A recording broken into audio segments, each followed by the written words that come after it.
So, if media had a resolution for this year, would it be not to behave the way it did in 2014? Maybe. Here's my top 3 media predictions for 2015. So the big thing that came out of nowhere last year was cereal. Not the couple of hipsters flogging bowls of sugar puffs for £3 down in Shoreditch, although that was fascinating.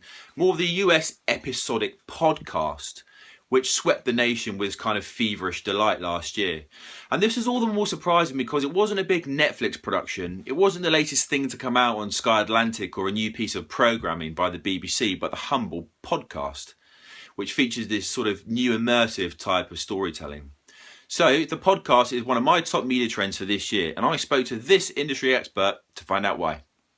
The thing about Serial, though, is that it wasn't just the content that made it a success. There are a few things in the background that happened last year which really helped.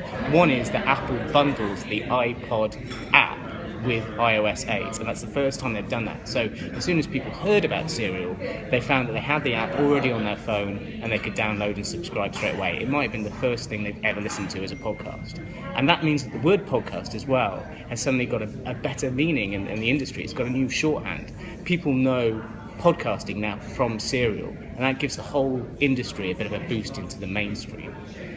So my next media trend for 2015 is social influencers. The YouTube generation who have amassed millions of followers online and have quite frankly shaken up the marketing mix with their ability to drive purchase of product they endorse on their vlogs. Now these guys aren't anything new, but they came crashing into the mainstream last year, particularly with Zoella when her autobiography came out and it topped the Amazon bestseller charts all the way up to Christmas. So I spoke to Zoella's manager and asked him to look into his crystal ball and tell me what 2015 held for working with this social talent.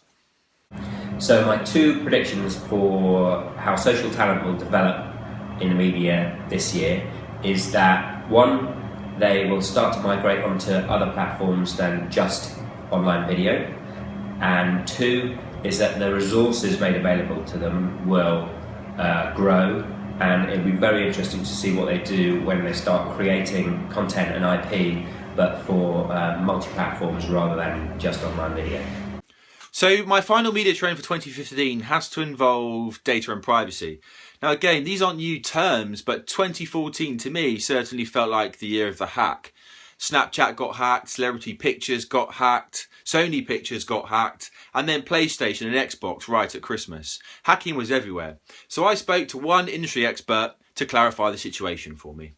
I think it's all about trust this year. I think there's been a lot of incidents last year, one this year with Moonpig having their customer data hacked, and brands have a responsibility to their customers to look after their information and to protect it. Brands and people who buy the brands are very much, there's a very close relationship there, and any relationship needs to have trust at its core. And with all the risks that we're facing in the 21st century, it's really important that brands do get on top of things, understand the risks, put in place protection so that as a user, as a consumer, I know that my data is secure. So I think that's going to be a really big theme of this year.